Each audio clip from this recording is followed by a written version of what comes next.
Hello बच्चों, कैसे हैं आप सब। मैं आशा करता हूं कि आप सब बहुत ही अच्छे होंगे।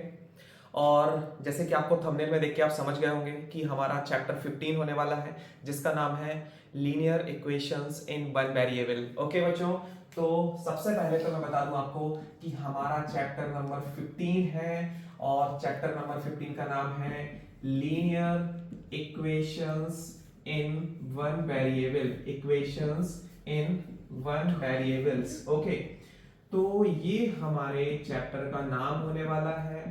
और ये जो वीडियो आपको मिली है, ये कंप्लीट वीडियो लेक्चर है आपके 1 to 12 क्वेश्चन का, जहां पे आप केवल एक ही वीडियो में आपके सारे के सारे क्वेश्चन सॉल्व कर पाएंगे। आपको सारे के सारे क्वेश्चंस एक ही वीडियो के अंदर मिलने वाले हैं। चलिए स्टार्ट करते हैं। मैं चाहूँ तो सीधे सीधे पहला क्वेश्चन स्टार्ट कर सकता हूँ, बट सबसे पहले हम जानेंगे कि ये लीनियर इक्वेशन वन वेरिएबल आखिर है तो है क्या। तो देखिए, सबसे पहले जब हम लीनियर इक्वेशन वन वेरिएबल की बात करते हैं, तो सबसे पहले हमें ये जानना जरूरी है कि इसकी शुरुआत कहाँ से होती है। देखिए, सबसे पहले अगर हम बात करते हैं तो सबसे पहली चीज जानिए कि इसके एक्सप्रेशंस होते हैं। क्या होते हैं? एक्सप्रेशन होते हैं। और जब हम एक्सप्रेशंस की बात करते हैं तो कुछ इसका एक्सप्रेशन होता है लाइक x+1, यहीं पे मैं कह सकता हूँ y+1, या फिर मैं कह सकता हूँ x+25 और समथिंग x+2y, या फिर एनीथिंग, कुछ भी यहाँ पे हो सकता है। बाकी हम 2y नहीं रखेंगे हम यहाँ पे x+5 और समथिंग कि इस तरीके के जो कॉन्सेप्ट यहाँ पे होंगे, यहाँ पे आपको मिल सकते हैं।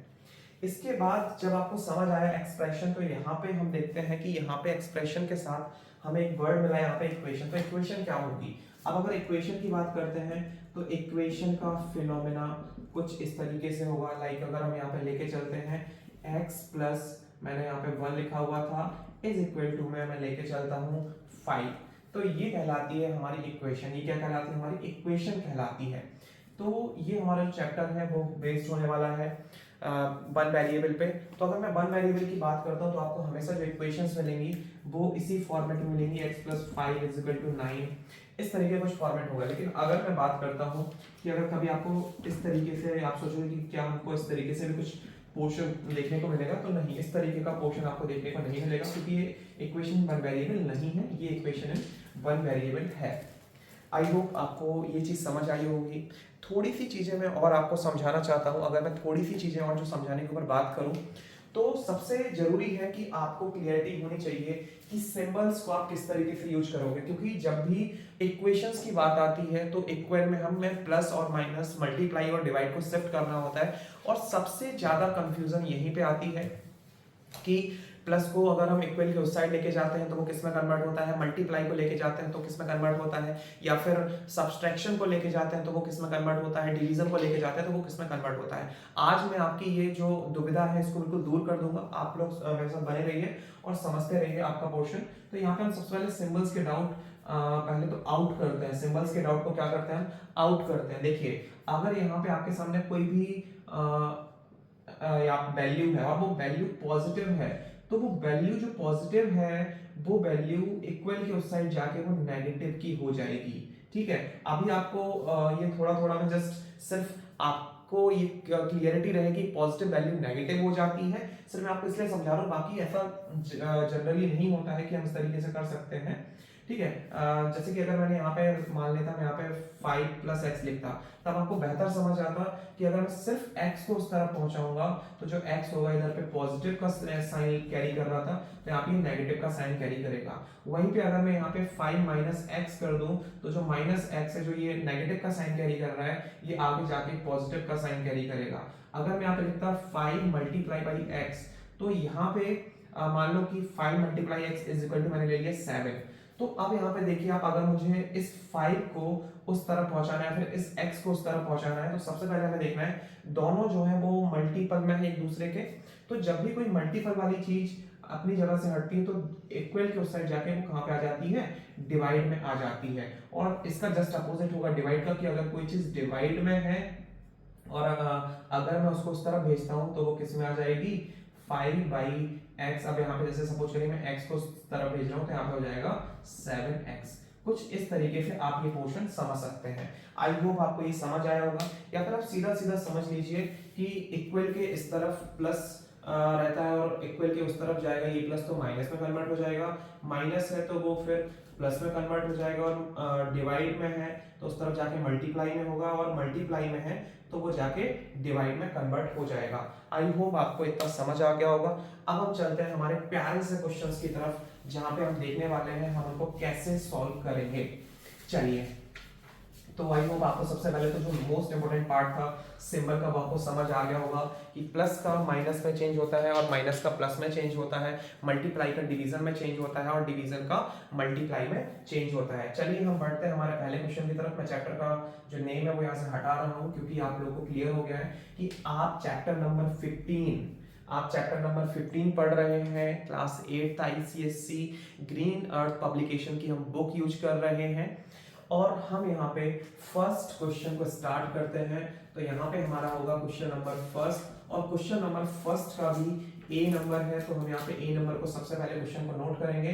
और क्वेश्चन कुछ इस तरीके से है, मैंने क्वेश्चन गलत नोट कर दिया है, मैं इसको सही से नोट कर दूं पहले क्वेश्चन को, फिर उसके बाद आपको समझाता हूँ। तो यहाँ पे 35y minus 1 plus 2.3y is equal to 8। I hope आप अपनी टेक्स्ट बुक को लेके बैठे होंगे जो कि ग्रीन अर्थ पब्लिकेशन की है, और आप फर्स्ट क्वेश्चन के ए पार्ट को आप देख पा रहे होंगे। मैं पहले ही बता दूं, आप अपनी नोटबुक और बुक अपने साथ रखिए ताकि जैसे जैसे मैं क्वेश्चन लगाते जाऊं आप पॉज करके वीडियो को आप उस क्वेश्चन को नोट करें, और अगर आपको समझ नहीं आता है तो उसको बैक करके 10 सेकंड जितने भी सेकंड्स हो चुके हो या जितना भी टाइम हो चुका उसको बैक करके दोबारा से उस क्वेश्चन को समझिए, क्योंकि आपके पास ये ऑप्शन है कि अगर एक बार आपने क्वेश्चन को समझ लिया, अगर आपको एक बार में क्वेश्चन समझ नहीं आया तो आप उसको फिर से समझ सकते हैं। चलिए हम बढ़ते आगे, किसको सॉल्व कैसे करेंगे। सबसे पहले तो देखिए कि यहाँ पे 2 है, ब्रैकेट के अंदर 0.35y माइनस 1 है plus 2.3y is equal to 8 है। तो सबसे पहले हमें क्या करना है, आपको पता है बोर्ड मास के रूल के अकॉर्डिंग कि सबसे पहले हम ब्रैकेट की चीजों को क्लोज करते हैं। तो ब्रैकेट की चीजों को क्लोज करने के लिए आपको पता है ब्रैकेट के अंदर 0.35y माइनस 1, अब इसके साथ y अलाइन है यानी कि y जुड़ा हुआ है, तो इसकी कोई कैलकुलेशन नहीं हो सकती। तो हम सबसे पहले क्या करेंगे, इसका अंदर मल्टीप्लाई करेंगे। 2 का अगर हम अंदर मल्टीप्लाई करते हैं 0.35 में, तो इसका आंसर आने वाला है, इसका जो आंसर है वो आने वाला है 0.7। ठीक है, अब देखिए मेरे को पता है इसका आंसर क्या है। अगर आपको नहीं है क्लियर तो आपको कुछ नहीं करना है, 0.35 मल्टीप्लाई 2 करना है और आप अपना आंसर फाइंड आउट कर लेंगे। उसके साथ y मल्टीप्लाई में था तो हम y ज्यों का त्यों लगा देंगे। 2 का मल्टीप्लाई 1 से करेंगे तो माइनस यहाँ पे 2 हो जाएगा, प्लस यहाँ पे 2.3y हो जाएगा, इज इक्वल टू आपका 8 हो जाएगा। आई होप आपको इतना समझ आ गया हो। अगर आपको नहीं समझ आया है, इसीलिए मैंने बोला था कि अगर आपको अभी भी इतना नहीं समझ आया है तो आप वीडियो को फिर से बैक करिए और फिर से समझिए इस क्वेश्चन को। अब क्या करेंगे, ये y वाली मतलब जो हमें देखना है कि अल्फाबेटिक वैल्यू जो सेम है उसको हम कैलकुलेट कर लेंगे, और जो सिर्फ न्यूमेरिकल वैल्यू है उसको हम अलग कर देंगे। तो इस वाली वैल्यू में जो अल्फा न्यूमेरिकल वैल्यू है इसमें भी y है और इसमें भी y है, तो हम जो सेम है उनको हम ऐड सब्ट्रैक्ट जो भी उसके सामने सिंबल है, अब ये पॉजिटिव है और ये भी पॉजिटिव है तो इन दोनों का एडिशन कर देंगे। 2.3 और 0.7 कितना होता है, 3 हो जाता है, 3.0। अब पॉइंट के आगे अगर हम 0 लगाते हैं तो कोई दिक्कत नहीं, और नहीं लगाते हैं तब भी कोई दिक्कत नहीं है। तो हमारे यहाँ पे 3 हो जाएगा, और इसके बाद y का तो y हमने साथ में लिख दिया। अब मुझे आप ये बताइए कि यहाँ पे जो -2 है, अब -2 का जो न्यूमेरिकल वैल्यू है उसके जैसी वो इक्वल के उस तरफ है, तो हम क्या करेंगे, इसको न्यूमेरिकल वैल्यू के पास भेज देंगे। तो ये माइनस का है तो किसमें कन्वर्ट हो जाएगा, प्लस में। जैसे कि मैंने आपको रूल्स सिखाए थे, आपको वैसे ही यहाँ पे क्या करने हैं, यूज करने हैं। तो आपको क्लियर हो जाएगा कि आपको जो सिखाई गई चीज है वो इस तरीके से आपको रखना है यहाँ पे। अब यहाँ पे मैंने क्या बोला कि अब आपने अल्फा जो न्यूमेरिकल वैल्यू है और जो अल्फा न्यूमेरिकल वैल्यू उसको अलग अलग कर दिया। अब आपको क्या करना है, इससे भी न्यूमेरिकल को यहाँ से हटाना है। तो अब आप क्या करेंगे, सबसे पहले तो हम उस साइड को और ज्यादा कैलकुलेट कर लेते हैं। 8 + 2 10 हो गया, फिर हम y यहीं पे रखेंगे, और अब 3 का क्या होगा आप लोग बताइए, जल्दी से बताइए क्या होगा कमेंट बॉक्स में। देखिए 3 y के साथ मल्टीप्लाई में है तो 3 आपका उस साइड जाएगा इक्वल के, और कहां पे आ जाएगा, ये डिवाइड में आ जाएगा, और इस तरीके से आप फर्स्ट क्वेश्चन का आंसर लेके आएंगे व्हिच इज 10/3। आप जल्दी से इसको नोट कर लीजिए, फिर हम बढ़ते हैं नेक्स्ट क्वेश्चन की तरफ। आई होप आपने ये क्वेश्चन नोट कर लिया होगा। हम चलेंगे हमारे नेक्स्ट क्वेश्चन की तरफ, जो कि क्वेश्चन फर्स्ट का बी पार्ट होने वाला है, जो कि क्वेश्चन फर्स्ट का बी पार्ट होने वाला है। और जब मैं बी पार्ट की बात करता हूं तो सबसे पहले मुझे लगता है कि मुझे क्वेश्चन नोट कर लेना चाहिए, उसके बाद मैं आपसे बात करूं। तो 2x - 45 = 15, ये आपके सामने रहा क्वेश्चन। हमें पहले से ही पता है कि सर हमें न्यूमेरिकल वैल्यूज को अलग करना है, अल्फा न्यूमेरिकल वैल्यूज को अलग करना है, फिर अल्फा न्यूमेरिकल में से भी अल्फाबेटिक और न्यूमेरिकल जो वैल्यूज को अलग करना है। देखिए अभी आप जिन लोगों को क्लियर नहीं हो रहा कि अल्फा न्यूमेरिक वैल्यू क्या होती है, तो जिसमें अल्फाबेट और उसमें जो न्यूमेरिकल अल्फाबेट ये है और नंबर ये है, तो जब नंबर और अल्फाबेट एक साथ कंबाइन होते हैं तो उसको बोलते हैं, उस तरीके की वैल्यू को बोलते हैं अल्फा न्यूमेरिक वैल्यू। क्या बोला जाता है? Alpha numeric value.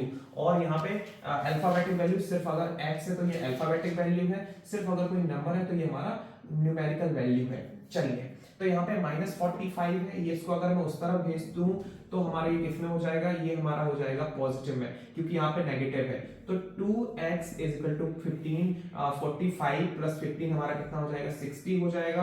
और हम फिर अब क्या करने वाले हैं? हमारी अल्फा न्यूमेरिकल वैल्यू को अलग करने वाले हैं। तो जो 2 है वो 60 के डिवाइड में चला जाएगा, तो ये क्या हो जाएगा? 60/2, और यहाँ पे हमारा 30 हो जाएगा।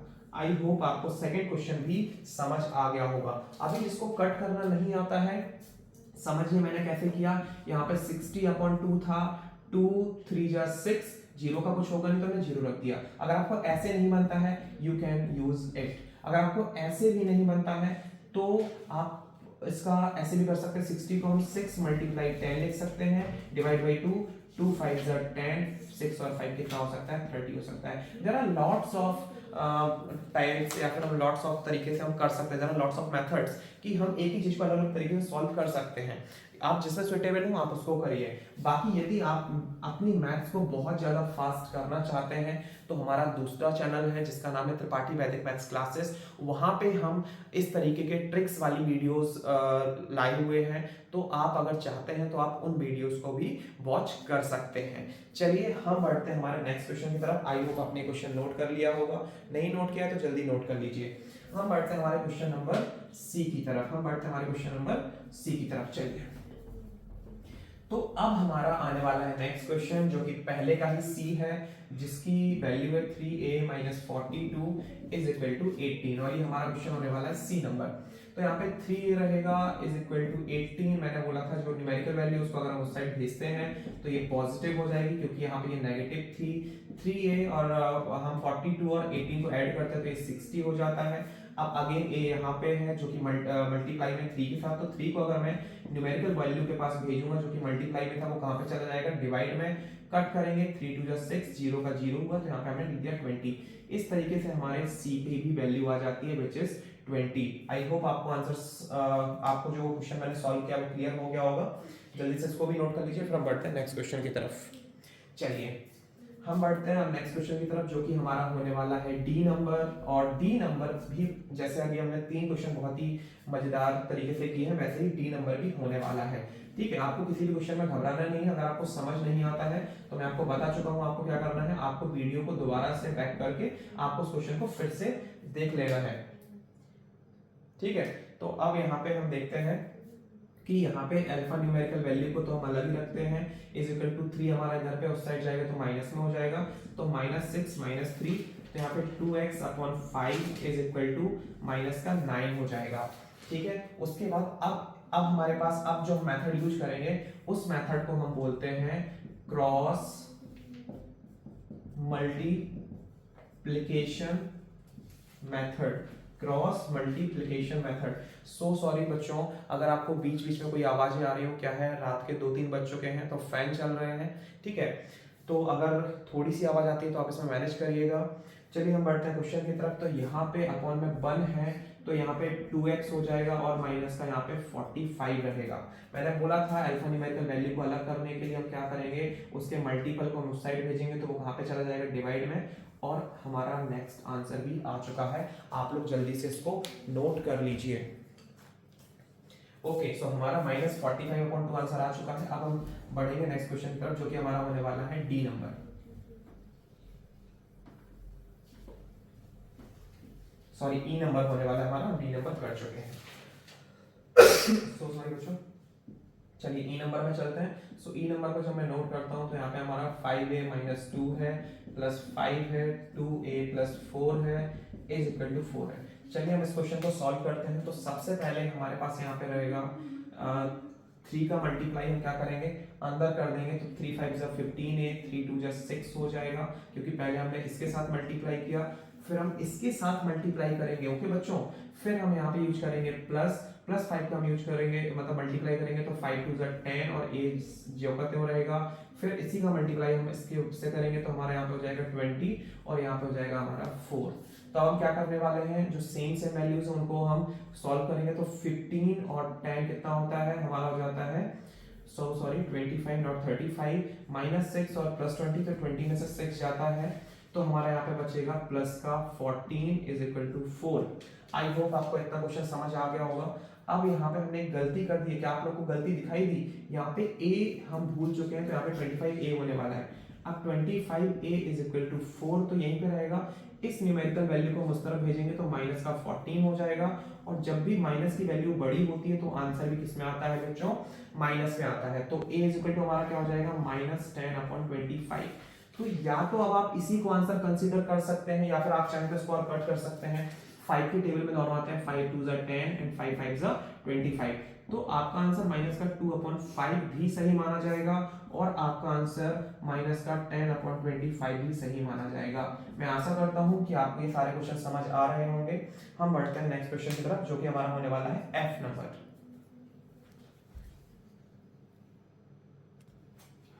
चलो बच्चों, तो आपको क्वेश्चन नंबर ई समझ आ गया होगा। आई होप आपको सारे क्वेश्चंस बहुत ही अच्छे से और मजेदार तरीके से समझ आ रहे होंगे।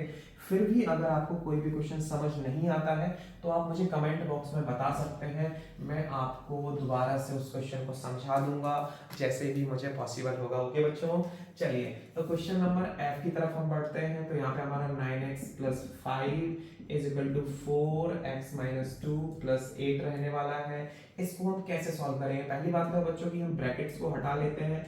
तो 9x + 5, 4 का करेंगे x में मल्टीप्लाई तो 4x हो जाएगा, 4 का करेंगे 2 में मल्टीप्लाई तो 8 हो जाएगा एंड +8। आई होप कि आपको ये भी समझ आ गया होगा। देखिए यहाँ पे प्लस और माइनस की दोनों चीज है, तो 8 में से 8 जाता है तो 0 हो जाता है। मेरे प्यारे बच्चों, क्या आपको इतना समझ आया? चलिए हम बढ़ते हैं आगे। ओके, तो यहाँ पे हम क्या करने वाले हैं, 9x 4x जो हमारी अल्फा न्यूमेरिकल वैल्यू है वो अल्फा न्यूमेरिकल वैल्यू के पास आ जाएगी और वो जाएगा 4x इज इक्वल टू मैं रख दूंगा 5। बट क्या हुआ, ये इधर आया और ये इक्वल के उस तरफ गया, तो ये पॉजिटिव साइन था तो ये भी नेगेटिव हो जाएगा, क्योंकि ये पॉजिटिव नेगेटिव की तरफ आ चुका है। अब 9x में से हम क्या करेंगे, 4x को माइनस करेंगे तो यहाँ पे 5x आएगा इज इक्वल टू -5 है। हम अल्फा न्यूमेरिकल वैल्यू को अलग करेंगे तो इसकी जो न्यूमेरिकल वैल्यू है वो इधर जाके अपान में चल जाएगा, 5 से 5 कट जाएगा तो यहाँ पे बचेगा 1। तो यहाँ पे हमारा जो नेक्स्ट आंसर होगा वो होगा -1। आई होप आपको ये जो मैंने अभी एफ तक क्वेश्चन करवाए ये सारे के सारे समझ आ गए होंगे। इसको नोट कर लीजिए, फिर हम बढ़ते हैं नेक्स्ट क्वेश्चन की तरफ। चलो बच्चों, तो हमने जी तक के क्वेश्चन, जी नंबर को हमको करना है। तो यहाँ पे जी नंबर को सबसे पहले मैं नोट करूंगा, नोट करने के बाद फिर मैं आपको समझाऊंगा, जो कि होगा हमारा 2y - 9 + 5y + 6 is equal to 0। क्या था, मैंने अभी जी के पहले तक के क्वेश्चन नोट कर लिए थे, तो अब मैं जी तक के क्वेश्चंस GHI मैंने और नोट कर लिए, जो कि आपके पहले क्वेश्चन के सारे क्वेश्चन यहाँ पे मैं नोट कर चुका हूँ और होने भी वाले हमारे कुछ ही देर में। अब हम बढ़ते हैं हमारे क्वेश्चन नंबर जी की तरफ, उसको कैसे सॉल्व करेंगे। तो देखिए सबसे पहले हम ब्रैकेट के अंदर, ब्रैकेट के बाहर जो मल्टीप्लाई है 15 है उसको हम अंदर मल्टीप्लाई करें। तो यहाँ पे 15 का y में करेंगे तो 15y हो जाएगा, 15 का 4 में करेंगे तो -60 हो जाएगा। फिर यहाँ पे -2 है, आप देखिए हमें यहाँ पे एक सिंबल भी साथ में लेके चलना पड़ता है। -2 का y में करेंगे तो -2y हो जाएगा, और -2 का 9 में करेंगे तो माइनस प्लस और प्लस का 18 हो जाएगा। +5 का y में करेंगे तो +5y हो जाएगा, और +5 का 6 के साथ करेंगे तो 30 हो जाएगा। अब आप देखिए यहाँ पे अल्फा न्यूमेरिकल वैल्यू जो कि बिल्कुल सेम है वो यहाँ पे है, बस सिंबल में कुछ अंतर आपको दिख रहा होगा। तो ये पॉजिटिव, ये नेगेटिव, तो पहले पॉजिटिव को हम लेके चलेंगे, यानी कि एडिशन कर देंगे। 15 + 5 कितना होता है, 20y होता है। फिर माइनस का यहाँ पे 2y हम अलग से नोट कर देते हैं। अब यहाँ पे पॉजिटिव 2 है तो 30 और 18 कितना होता है, हमारा होता है 48। तो पॉजिटिव का 48 और माइनस का 60। आगे बढ़ते हैं तो 20y माइनस 2y हमारा कितना हो जाएगा 18y हो जाएगा, और हमारा यहाँ पे 60 में से अगर हम 48 को माइनस करेंगे तो हमारा यहाँ पे क्या हो जाएगा माइनस का 12 हो जाएगा। आई होप आपको ये क्वेश्चन समझ आ रहा होगा। अब हम अल्फा न्यूमेरिकल में से न्यूमेरिकल वैल्यू को अलग कर देंगे तो -12/18 हो जाएगा, और फिर हम इसको अगर कट करते हैं तो 2 6 जा 18, 2 9 जा हमारा कितना हो जाएगा 18 हो जाएगा, 2 6 जा 12 हो जाएगा। अगर हम फिर उसको 3 से कट करते हैं तो 3 2 जा 6, 3 3 जा 9, और इस तरीके से हमारी जो y की फाइनल वैल्यू आएगी वो आएगी -2y3, या फिर हम इसको -12y18 भी लिख सकते हैं, या फिर हम इसको -6/9 लिख सकते हैं। इसमें से अगर आप कोई भी लिखेंगे तो आपका आंसर गलत नहीं होगा, बस सकता है अगर आपके आंसर सीट इन 3 आंसर में से किस आंसर को एक्सेप्ट कर रही है। वैसे हमें हमेशा आंसर को सबसे जो सिंप्लीफाइड पैटर्न है उस तक लेके जाना चाहिए, उस तब तक हम अपने क्वेश्चन को सॉल्व करते रहेंगे। चलिए नोट कर लीजिए। चलिए आप लोगों को ये क्वेश्चन भी समझ आ गया होगा, मैं आशा करता हूँ। अगर आपको नहीं समझ आया तो आप मुझे कमेंट बॉक्स में बताइएगा, मैं आपको दोबारा से इस क्वेश्चन को एक्सप्लेन कर दूंगा। चलिए अब हमारा क्वेश्चन होने वाला है क्वेश्चन नंबर फर्स्ट का H, और वो भी बहुत ही इजी होगा। जिस तरीके से हमने इस क्वेश्चन को किया वो भी कुछ ऐसे ही होने वाला है। चलिए यहाँ पे क्वेश्चन नंबर H की बात करते हैं। तो क्वेश्चन नंबर H हमारा आपको तो वैसे आपके सामने तो नोट होगा ही। क्वेश्चन नंबर H हम चेक करते हैं। तो क्वेश्चन नंबर जो H होने वाला है हमारे लिए वो होगा हमारा 7y + 4/y + 2 = होने वाला है -4/3। ठीक है, इसको हम क्या करेंगे, इसका क्रॉस मल्टीप्लिकेशन करेंगे तो 7y + 4, सबसे पहले तो आप इस तरीके से मल्टीप्लाई में लिख लीजिए, फिर y + 2 और -4 हमारा मल्टीप्लाई में हो जाएगा। 3 का हम अंदर करेंगे तो 3 7 जा 21y, 3 का 4 में करेंगे तो 3 4 जा 12 = 4 का y में करेंगे तो -4y, और 4 का 2 में करेंगे तो -8 यहाँ पे हो जाएगा। अब हम क्या करने वाले हैं, अल्फा न्यूमेरिकल वैल्यू भी एक जगह पे और न्यूमेरिकल वैल्यू को एक जगह पे लेके आएंगे तो 21y + का 4y हो जाएगा। उसी के साथ यहाँ पे जो हमारा 12 है वो उधर चला जाएगा तो -8 पहले से था, -12 हो जाएगा। फिर मैं यहाँ पे कर देता हूँ आगे कैलकुलेशन, 21 + 5 हमारा कितना हो जाएगा 25y हो जाएगा, और यहाँ पे माइनस माइनस प्लस होता है बट वैल्यू हमारी माइनस में आएगी विच इज 20। अब हम क्या करेंगे y = -20 अल्फा न्यूमेरिकल वैल्यू में से न्यूमेरिकल वैल्यू को हम उस साइड भेजेंगे इक्वल के, तो जो डिवाइड में मल्टीप्लाई में था वो डिवाइड में पहुंच जाएगा, और हम इसको इजीली 5 की टेबल से कट कर सकते हैं विच इज 5 4 जा 20 एंड 5 5 जा 25। तो हमारा जो फाइनल आंसर है वो है -4/5। आई होप आपको ये भी समझ आया होगा, इसको नोट कर लीजिए। चलिए हम बढ़ते हैं हमारे नेक्स्ट क्वेश्चन की तरफ which is I the first. ठीक है,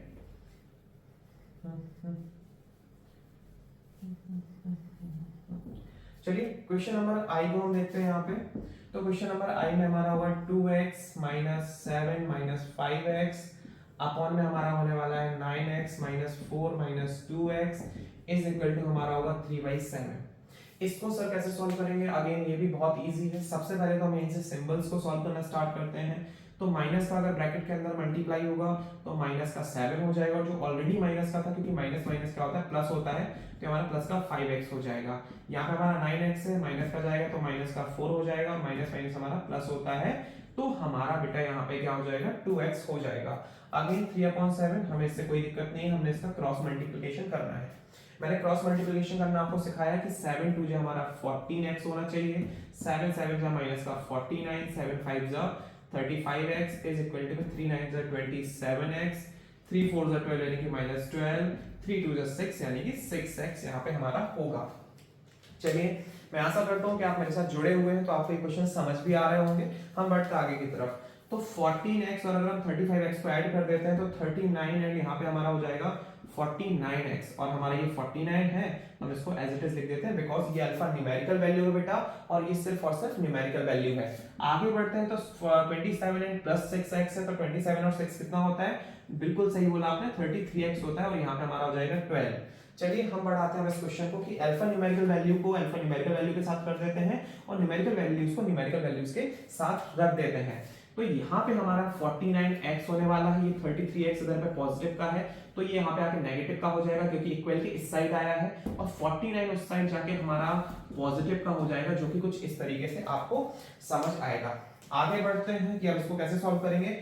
तो 33 और 49 के बीच का डिफरेंस क्या है, यानी कि अगर हम 49 में से 33 को माइनस करेंगे कितना हो जाएगा, तो 9 यहाँ पे है, 7 यहाँ पे, और 7 और 9 कितना होता है 16, तो it is 16x is equal to हमारा क्या हो जाएगा, हमारा 49 में से अगर 12 जाता है तो हमारा टू गया तो 45 और 10, तो हमारा यहाँ पे हो जाएगा 35। अब हम क्या करने वाले हैं, अल्फा न्यूमेरिकल वैल्यू में से हमारी जो न्यूमेरिकल वैल्यू है उसको हम इक्वल के उस साइड भेजेंगे, जो कि यहाँ पे मल्टीप्लाई में थी बेटा, और वहां पे जाके होने वाली डिवाइडिंग, और इस तरीके से हमारा ये आ जाता है answer. This is the final answer. आपके फर्स्ट क्वेश्चन के सारे क्वेश्चन खत्म हो चुके हैं। आई होप कि आपको ये क्वेश्चन समझ आया होगा। एक बार आप फिर से देख लीजिए क्योंकि थोड़ा सा टफ क्वेश्चन था। देखिए यहाँ पे हमारा क्या होगा, 2x फिर माइनस का अंदर एंटर हुआ, प्लस का 5x हुआ, बिल्कुल हमने सही किया। 9x था, 9x के बाद माइनस का 4 हुआ, जो कहते हो माइनस प्लस का 2x हो गया, वेरी गुड। 3 और 7 हमारा एज इट इज है। 2 7 का 2 में करेंगे तो हमारा 14x है, 7 का इसमें करेंगे तो माइनस का 49 है, 7 का 5 में करेंगे तो 35। हमने सिंबल्स का ध्यान रखा है बेटा, सबसे इंपॉर्टेंट है आप सिंबल का ध्यान रखिए, कभी कभी मुझसे भी गलती हो जाती है।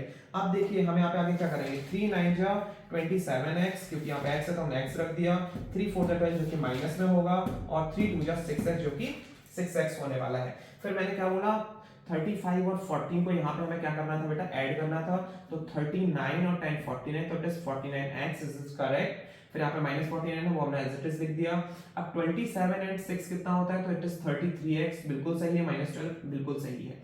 अब हमें 49 में से 33 को माइनस करना था, जो कि हमने किया। तो अगर आप 49 में से 33 को माइनस करते हैं तो ये हमारा हो जाता है 16।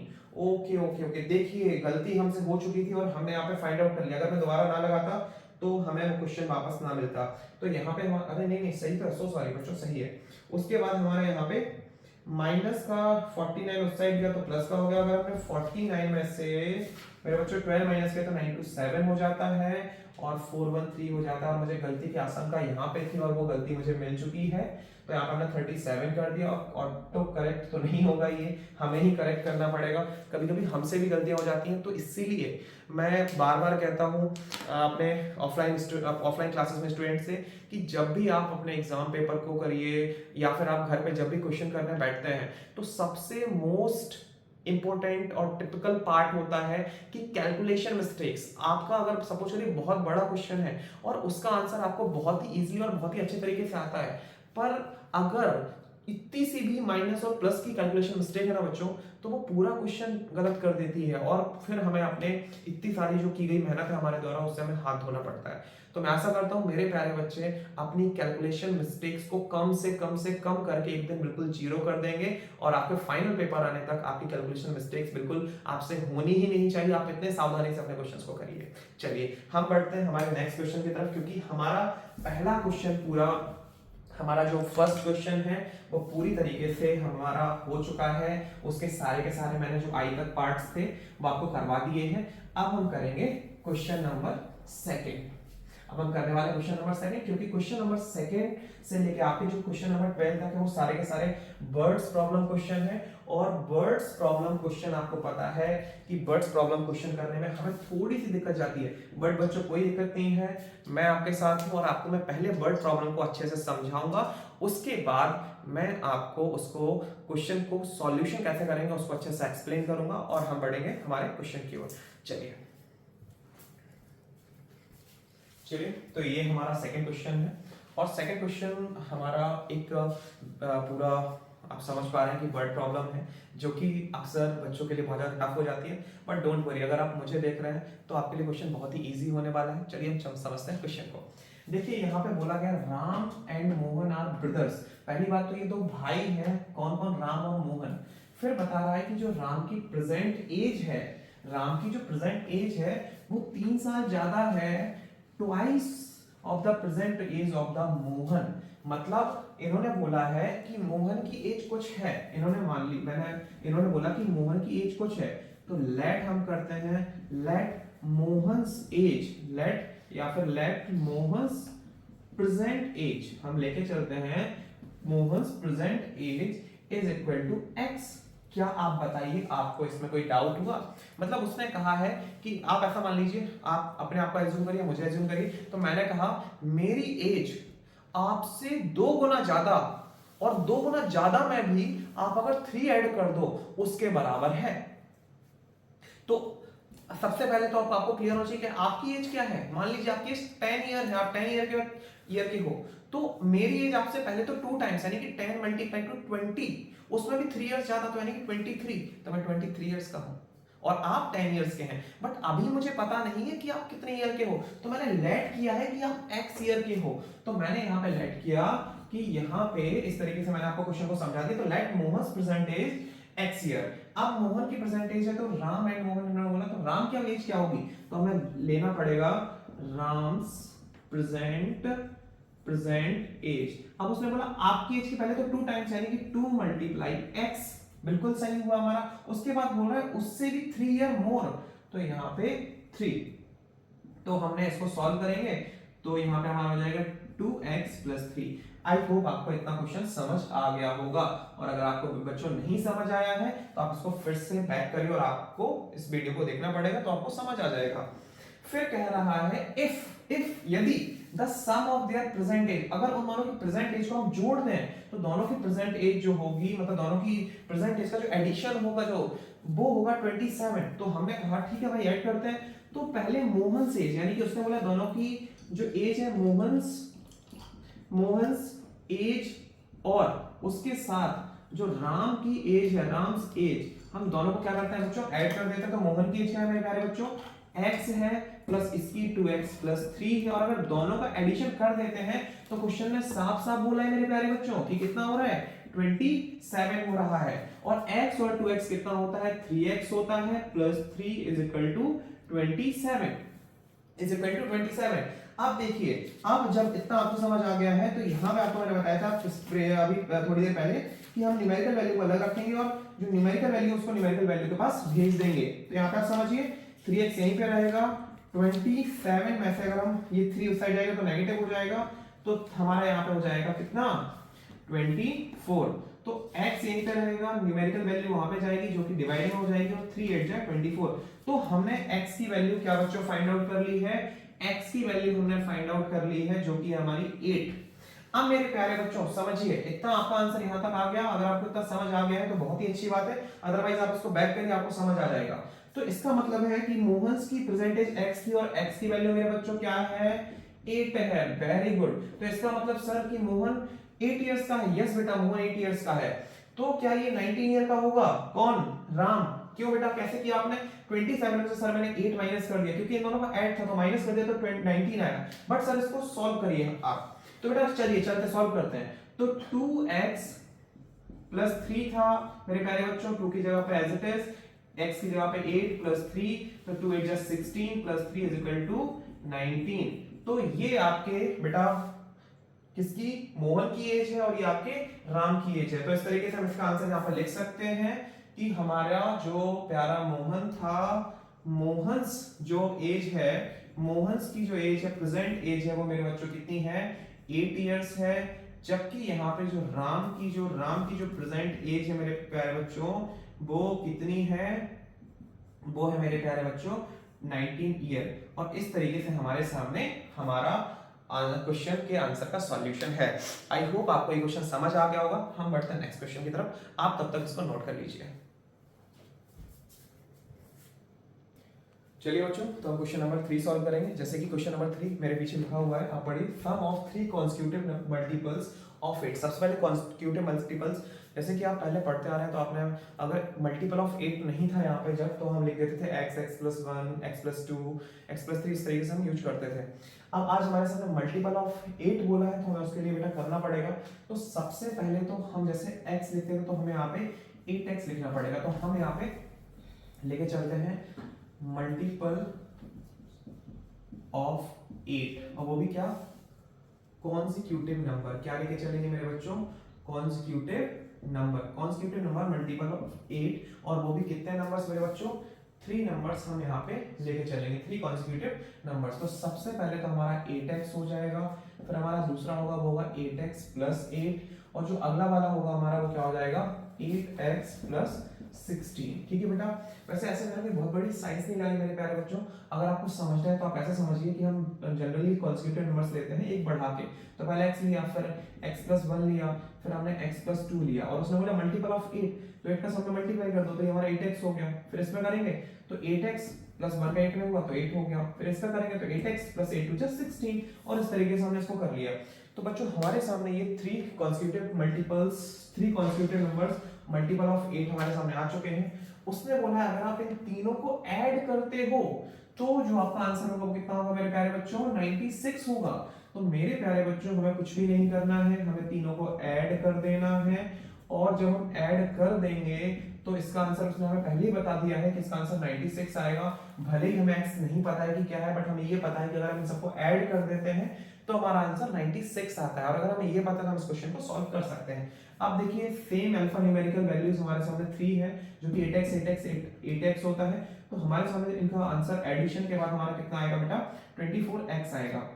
फिर इसके बाद हमारा यहाँ पे 8 और 16 है जो कि न्यूमेरिकल वैल्यू है, इनका एडिशन करेंगे तो हमारे सामने ये 24 आएगा। देखिए कितना अच्छा है, 8 16 24 और 16 और 24 हमारे सामने ये बड़े सा एक नंबर आ चुका है। अब हम 96, फिर हम क्या करेंगे बेटा, न्यूमेरिकल वैल्यू को न्यूमेरिकल वैल्यू के पास भेज देंगे, तो ये हमारी पॉजिटिव में थी तो नेगेटिव में हो जाएगी। अब हम क्या करेंगे बेटा, उसको सॉल्व करेंगे।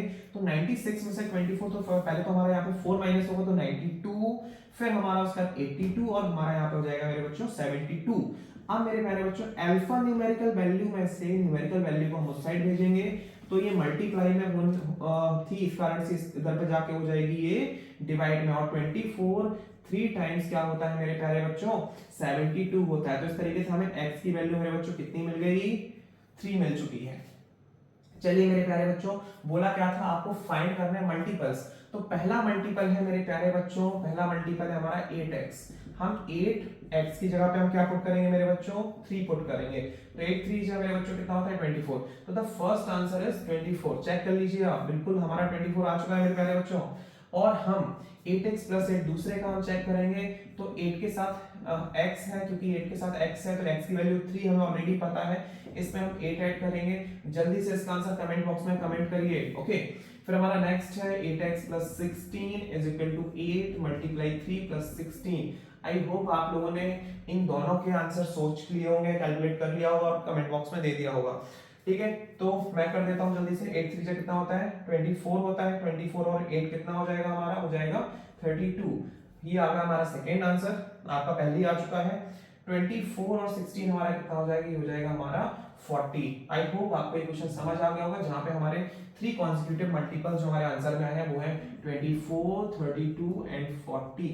आई होप बच्चों कि आपको ये क्वेश्चन भी समझ आ गया होगा, जैसे कि आपको पिछला क्वेश्चन समझ आया है। ठीक है, जल्दी से इसको नोट कर लीजिए, हम बढ़ते हैं नेक्स्ट क्वेश्चन की तरफ। हेलो बच्चों, तो हमारा थर्ड क्वेश्चन पूरा हो गया था। अब हम स्टार्ट करेंगे हमारा फोर्थ और फिफ्थ। थोड़ा सा हैंड राइटिंग आपको गंदी लग सकती है और छोटे छोटे वर्ड्स लग सकते हैं, तो this is not your problem, ये मेरे लिए जरूरी है क्योंकि मुझे आपको क्वेश्चन समझाना है तो मुझे समझ आना चाहिए। बाकी मैं आशा करता हूँ कि आप अपनी टेक्स्ट बुक के साथ बैठे होंगे और आपके पास आपकी नोटबुक भी होगी। चलिए क्वेश्चन नंबर 4 की तरफ बढ़ते हैं। तो क्वेश्चन नंबर 4 आप अपनी टेक्स्ट बुक में देखिएगा, अगर आपको राइटिंग समझ नहीं आ रही है, छोटी है। देखिए उसमें बोला गया कि 2 angles of a right angle. सबसे पहले तो मेरे प्यारे बच्चों हम क्वेश्चन नंबर 4 कर रहे हैं, और क्वेश्चन नंबर 4 का मैं आपको सॉल्यूशन समझाने वाला हूं। मैं आपको जो सॉल्यूशन समझाने वाला हूं वो क्वेश्चन नंबर मेरे बच्चों 4 का होने वाला है। सबसे पहले इसने राइट एंगल बोला, और मेरे प्यारे बच्चों आपको याद रखना होगा या याद होगा आपको कि राइट एंगल जो हमारा होता है मेरे बच्चों को 90 डिग्री का होता है। उसने बोला है टू एंगल्स, यानी कि अब 2 एंगल हो सकते हैं। How many angle, 2 angles. अगर मैं 2 एंगल्स देखता हूँ जो कि राइट एंगल के बराबर होते हैं, यानी कि 90 डिग्री के बराबर है, बोला हुआ है 2 angles of right angle are in the ratio 1:5। तो वो कह रहा है जो रेशियो है वो क्या है, वो 1:5 का रेशियो है। 1:5 का रेशियो है, तो फाइंड द एंगल्स। अब आपको एंगल फाइंड करना है कि ये जो 1 में है और 5 में, ये एंगल कौन सा हो सकता है। तो सबसे पहले बच्चों जब भी हम रेशियो से इसको बाहर निकालेंगे तो हम यहाँ पे 1x ले लेंगे और 5x ले लेंगे। तो मैंने क्या बोला, अगर 2 एंगल को मिक्स कर देते हैं, यानी कि दोनों का सम कर देते हैं, तो ये किसके बराबर हो जाएंगे मेरे बच्चों, 90 डिग्री के बराबर हो जाएंगे। और अगर हम ऐसा इसका सॉल्यूशन करेंगे तो हम यहाँ पे x की वैल्यू फाइंड आउट कर पाएंगे। तो 1x and 5x equal to 6x होता है मेरे प्यारे बच्चों, और यहाँ पे हमारा हो जाएगा 90 डिग्री। मेरे प्यारे बच्चों x यहीं पे रहेगा, मैंने 90 यहीं पे रहेगा, और जो अल्फा न्यूमेरिकल वैल्यू में से मैं अगर न्यूमेरिकल वैल्यू को उधर लेके जाऊंगा तो ये इस तरीके से आ जाएगा। अब आप इसको सॉल्व कर सकते हैं। इसको इजी बना दूं मैं क्या आपके लिए? वैसे इजी बनाने की कोई आवश्यकता नहीं है, आप इतने समझदार हो चुके हैं, आप सीधे सीधे करिए। 6 1 जा 6, बचा हुआ 3 6 5 जा 15, और इस तरीके से हमारी जो x की वैल्यू है मेरे प्यारे बच्चों को कितना आ जाता है? 15 आ जाता है। और अब हमारे यहाँ पे जो टू एंगल्स है, so the first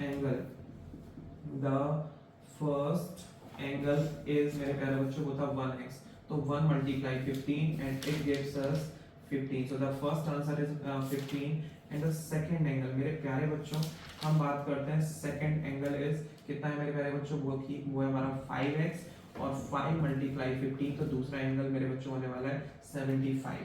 so the second answer is this, both are the answer. ये आपको आपके आंसर शीट्स में मिल जाएंगे। फिर इन्हें हम वेरिफिकेशन करते हैं। अगर मैं 15 और 75 को जोड़ता हूँ, इट्स इक्वल टू द 90।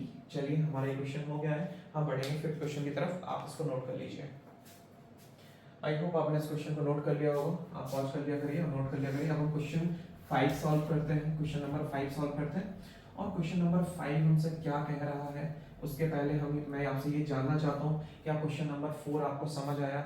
अगर आपको समझ आया है तो आप मुझे कमेंट बॉक्स में मुझे बता दें कि आपको ये क्वेश्चन समझ आ चुका है, और वीडियो को लाइक कर दीजिए। सॉल्यूशन नंबर 5 पे हम चलते हैं। तो बेटा सॉल्यूशन नंबर 5 बच्चों बोलता है मिस्टर राव विथड्रॉ ₹25K। बेटा मैंने 25K लिखा, इसका मतलब है कि जो ये अमाउंट विथड्रॉ कर रहे हैं मेरे बच्चों, वो अमाउंट है 25,000, यानी कि मिस्टर जो राव है मेरे प्यारे बच्चों, वो 25,000 रुपए अपने बैंक से निकालते हैं, या फिर हम बोले एटीएम से निकालते हैं, from N ATM. If he received 150 notes, मेरे प्यारे बच्चों इनको जो नोट्स रिसीव हो रहे हैं, रिसीव्ड नोट की अगर मैं मेरे बच्चों बात करता हूँ, तो इनको टोटल 150 नोट्स मिल रहे हैं मेरे बच्चों। इसके बाद बात करेंगे he received 150 note in denomination of ₹500 and 100x। तो मैं मानता हूं कि इनको मतलब जब जैसे मान लो मैं एटीएम गया, तो एटीएम में मुझे 150 नोट्स एटीएम ने मुझे बाहर निकाल के दिए। अब 150 नोट जरूरी नहीं कि सारे के सारे 500 के हो, या फिर 100 के हो, या फिर 200 के हो, कुछ भी हो सकता है। तो जब मिस्टर राव ने निकाला, तो यहाँ पे कुछ नोट उनके 500 के थे और कुछ नोट 100 के थे, कुछ नोट उनके 500 के भी थे और जो 25,000 का कॉस्ट था, और कुछ नोट उनके मेरे प्यारे बच्चों 100 के भी थे। अब मेरे प्यारे बच्चों हमें बताना है कि 100 और 500 के कितने कितने नोट्स, 100 और 500 के कितने कितने नोट्स उनको मिले। मान लेता हूं कि 5 में से सपोज करो मैंने पैसे निकाले, तो मेरे बच्चों मेरे हाथ में पैसे थे, तो कुछ नोट मेरे पास जो एक गड्डी थी वो 500 की थी और एक थी 100 की। तो मैं काउंट करूंगा कि कितने नोट मेरे पास 500 के हैं और कितने नोट मेरे पास 100 के हैं। तो बच्चों हमें यहाँ पे ये निकालना है। अब मेरे प्यारे बच्चों हम आगे बढ़ते हैं। हमें क्या बताना है? Number of notes of each denomination, मतलब 500 के कितने नोट्स थे और 100 के कितने नोट्स थे। मेरे बच्चों ये बहुत ही आसान हो जाएगा, मैं इसको इरेज कर देता हूँ अगर आपको समझ आ गया है तो। और अगर आपको समझ बेटा नहीं आता है ना, so it's not a big deal, आप मुझे कमेंट बॉक्स में बता सकते हैं।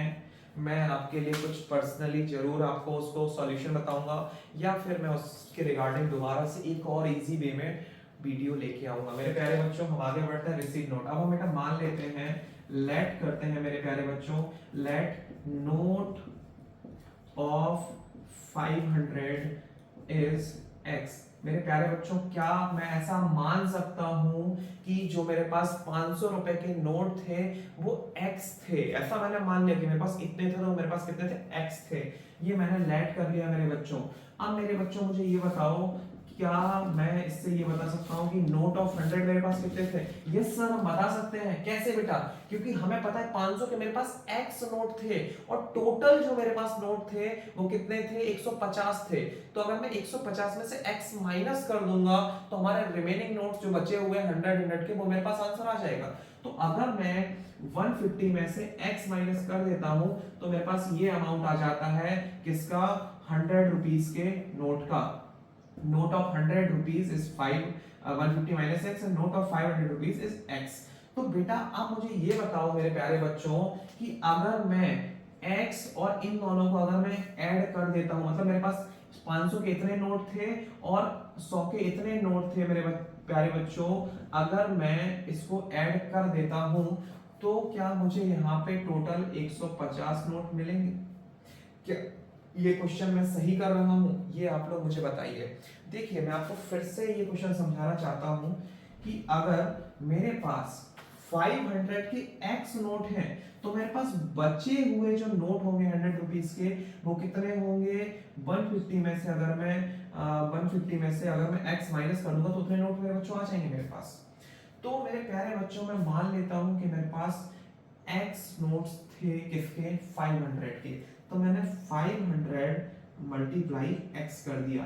तो 500 मल्टीप्लाई बेटा मैंने जब x किया तो मेरे पास कितने नोट यहाँ पे आ चुके हैं?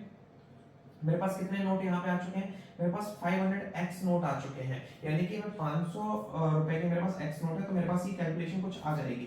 प्लस मेरे पास क्या होगा बेटा? प्लस मेरे पास 100 रुपीस के इतने नोट्स होंगे। तो बेटा 100 रुपीस के मेरे पास 150 माइनस x नोट होंगे मेरे प्यारे बच्चों।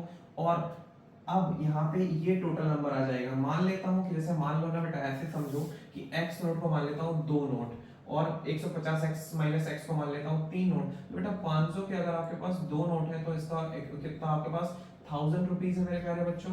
और अगर 100 रुपए के 3 नोट है तो आपके पास 300 रुपए है। कुछ इस तरीके की ही कैलकुलेशन मैंने यहाँ पे करी है। बस यहाँ पे आपका x और 150 माइनस x होगा तो आपको समझ नहीं आएगा। अगर बेटा इतने नोट ये हैं और इतने नोट ये हैं, अगर इन दोनों को ऐड कर दूं तो इधर पे 500 रुपए के कितने नोट है उनका इक्वल मनी आ जाएगा और 100 रुपए के कितने नोट है उनका इक्वल मनी आ जाएगा। और जब टोटल मनी हम ऐड करेंगे तो बेटा हमारे पास आ जाएगा ये 25,000। आई होप आपको ये समझ आ गया होगा। अब हम इसको सॉल्व करते हैं तो 500x हमारा 500x हो जाएगा प्लस 100 का 150 में होगा तो 150 और डबल जीरो फिर हमारा 100 का x में होगा तो माइनस का हमारा हो जाएगा 100x इज इक्वल टू मेरे प्यारे बच्चों कितना हो जाएगा हमारे पास 25,000 हो जाएगा। मेरे बच्चों बढ़ते हैं आगे तो 500 यहीं पे रहेगा 500x और 100x से मैं इसको माइनस अच्छा हम यहाँ पे डायरेक्ट कर सकते हैं क्योंकि ये एक ही पेयर में है। तो 500 से 100 मैंने माइनस करके कितना आ गया मेरे प्यारे बच्चों?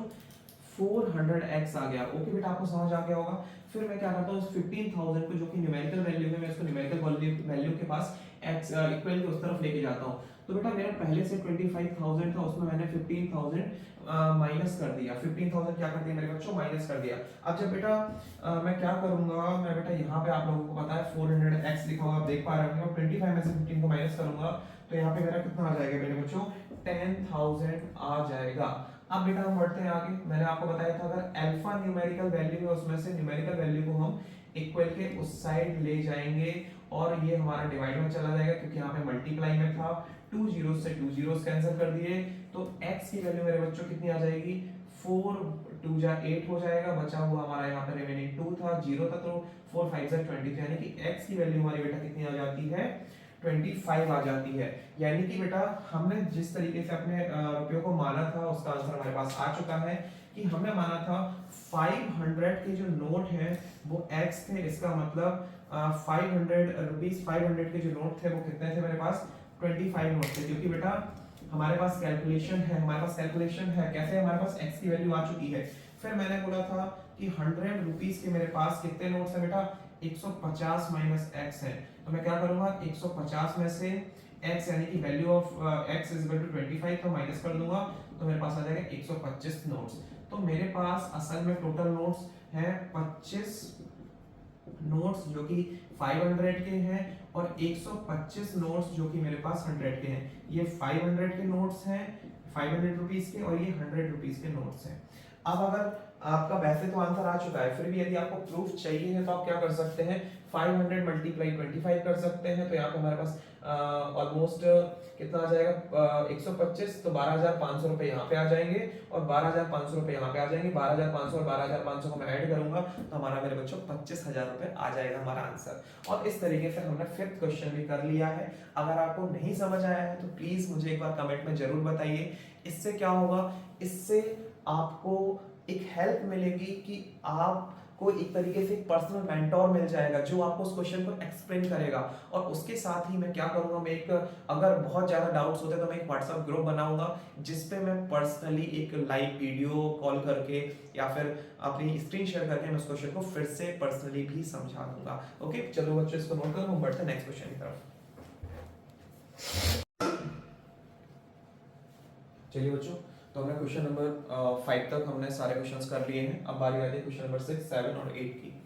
देखिए क्वेश्चन नंबर 6 की जब बात करते हैं तो क्वेश्चन नंबर 6 का सॉल्यूशन हम सबसे पहले करेंगे। सबसे पहले आपके पास आपकी टेक्स्ट बुक है, मैं आशा करता हूँ इस चीज़ के। अब हम देखते हैं क्वेश्चन नंबर जो 6 है हमारा, वो है the denominator of a rational number is greater than it's numerator bye 10 if the numerator is increased by 19 and the denominator is decreased by 1, so the number obtained is 3/2. Find the rational number. First of all बेटा हमें पता होना चाहिए कि denominator और numerator होता क्या है। बेटा सबसे इंपॉर्टेंट पार्ट है कि आपको पता होना चाहिए जो न्यूमरेटर होता है ना बेटा, जो न्यूमरेटर होता है क्या होता है बेटा, जो न्यूमरेटर होता है और जो डिनोमिनेटर होता है बेटा वो होते क्या है। तो बेटा जो ऊपर वाला पोर्शन होता है वो न्यूमरेटर का कहलाता है, जबकि जो नीचे वाला जो पोर्शन होता है मेरे बच्चों वो डिनोमिनेटर का कहलाता है। तो यहाँ पे मैं लेके चलता हूँ कि हमने माना कि इन्होंने बोला कि कोई एक रैशनल नंबर है, तो मैं मान लेता हूँ कि डिनोमिनेटर और न्यूमरेटर कोई एक रैशनल नंबर होगा व्हिच इज x। हम ये लेके चले। अब बेटा कह रहा है कि डिनोमिनेटर है एक रैशनल नंबर है is a greater than it's numerator bye 10, मतलब न्यूमरेटर उसका कुछ भी हो, न्यूमरेटर उसका कुछ भी हो, वो अपने न्यूमरेटर से 10 टाइम्स कैसा है मेरे बच्चों, 10 टाइम्स ज्यादा है। ओके बेटा, तो ये उन्होंने नंबर दिया। फिर कह रहा है इफ, तो इफ की कंडीशन बाद में करेंगे। सबसे पहले हमें मिल गया तो हमने यहाँ पे लेट कर लिया था, let the rational number is x। मेरे बच्चों ये आपको समझ आ गया, तो हमने x सेकंड x बाई 10 मिल गया। अब कह रहा है अगर आप जो आपके पास न्यूमरेटर और डिनोमिनेटर आपके पास है उसमें आप क्या करते हैं, if the numerator is increased by 19, अगर जो न्यूमरेटर होता है वो 19 ऐड हो जाता है और जो डिनोमिनेटर होता है वो क्या होता है बेटा 1 डिक्रीज हो जाता है, तो अगर आप इसको सॉल्व करेंगे तो आपके सामने जो आंसर आएगा वो आएगा 3/2 का। तो बेटा अब हम इसको आगे सॉल्व करते हैं। तो x + 19 एज इट इज रहेगा, 10 में से 1 माइनस होगा, सो x + 9 हो जाएगा एंड ये होगा हमारा बेटा 3/2। आई होप आपको इतना समझ आ गया होगा मेरे प्यारे बच्चों। अब बेटा यहाँ से हमने इसका क्रॉस मल्टीप्लाई किया तो 2 का पहले हम इसको पहले काम करते हैं, मैनुअली लिखते हैं 2x + 19 = 3x + 9। चलिए 2 का मल्टीप्लाई हम अंदर करेंगे तो यहाँ पे हमारा 2x हो जाएगा प्लस 19 का 2 का 19 में करेंगे तो हमारा यहाँ पे बेटा 38 हो जाएगा। फिर हम यहाँ पे इक्वल रख दिया हमने, 3 का मल्टीप्लाई x में करेंगे तो 3x हो जाएगा और 3 का मल्टीप्लाई 9 में करेंगे तो हमारा 27 हो जाएगा। मेरे बच्चों मैं हमेशा से बोलता हूँ कि सबसे पहले आप जो वैल्यूज उनको सेम टाइप्स ऑफ वैल्यूज को एक जगह पर रख लो। तो 38 38 27 इस साइड में लेके आता हूँ = 3x वहाँ पे है, 2x को मैं वहाँ पे लेके जाता हूँ तो माइनस का 2x हो जाएगा। बेटा जल्दी जल्दी बताइए कि अगर मैं 38 को मैं माइनस करता हूँ 27 से तो कितना आएगा। बिल्कुल आपने सही जवाब दिया, 11 आएगा और 3x को 2x से करूंगा तो यहाँ पे सिर्फ सिंगल x बचेगा। तो मेरे प्यारे बच्चों हमारे पास x की वैल्यू क्या आ गई, हाँ मेरे प्यारे बच्चों हमारे पास x की वैल्यू आ चुकी है 11। अब मेरे बच्चों जो मैंने लेट किया था, जो मैंने यहाँ पे हमने जो बनाई हुई थी फ्रैक्शन बनाई हुई थी, तो हम उस फ्रैक्शन को रख लेते हैं। सो फ्रैक्शन है हमारी x एंड x + 10। अब बेटा फ्रैक्शन को आगे उसके वैल्यू के अकॉर्डिंग जो उसकी वैल्यू हमने फाइंड आउट करी है उसके अकॉर्डिंग उसको रख देता हूँ। यहाँ पे x की जगह पर हम क्या रखेंगे 10 नहीं, हम रखेंगे 11, क्योंकि हमने x की वैल्यू 11 निकाली है मेरे बच्चों। उसके बाद x की जगह पे 11 + 10 तो कितना हो जाएगा मेरे बच्चों 11/21 and this is your the final answer which is 11/21। I hope आपको ये समझ आया होगा, आप इसको नोट कर लीजिए। फिर हम बढ़ते हैं नेक्स्ट क्वेश्चन की तरफ। चलिए बच्चों अब हमारा होगा नेक्स्ट क्वेश्चन।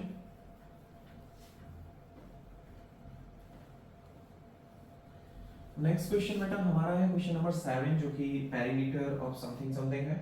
हम एक बार इसको रीडिंग करेंगे बेटा। Perimeter of a rectangular swimming pool. मेरे बच्चों रेक्टेंगुलर स्विमिंग पूल है हमारे पास, क्या मस्त चीज है हमारे पास, क्या बेटा स्विमिंग पूल है। बट ठंडी आ गई है, कोई काम का तो है नहीं स्विमिंग पूल। अब फिर भी हम पढ़ते हैं इसके बारे में कि रेक्टेंगुलर स्विमिंग पूल है, इसका पेरीमीटर ओके ओके ओके। तो बेटा हमें इस क्वेश्चन में क्या देके रखा हुआ है मेरे प्यारे बच्चों, हमें देके रखा हुआ है पेरीमीटर। और मेरे प्यारे बच्चों पेरीमीटर दिया भी है, तो कितना दिया हुआ है 188 मीटर। चलिए इतना आपको समझ आ गया। फिर कह रहा है इट्स लेंथ, ओके मेरे बच्चों, तो मुझे यहाँ पे लेंथ शायद गिवन है, मैं चेक करता हूँ। लेंथ और ब्रेड्थ तो बेटा होनी ही चाहिए हमारे पास, तभी तो हम कैलकुलेशन कर पाएंगे। कह रहा है its length is 4 metre more than twice its breadth. Okay मेरे बच्चों, इसने बोला है आपको लेट करना है, तो मैं लेके चलता हूँ let breadth is equal to x। क्या लेके चला बेटा मेरे बच्चे, लेट x, और x मीटर रखेंगे क्योंकि बेटा यहाँ पे हमारा 188 मीटर है, 188 मीटर है। फिर कह रहा है length is 4 metre more than the twice, तो ट्वाइस किसका, इसका ट्वाइस यानी कि 2x और उससे भी 4 ज्यादा, तो हमने इस तरीके से इसको कर दिया।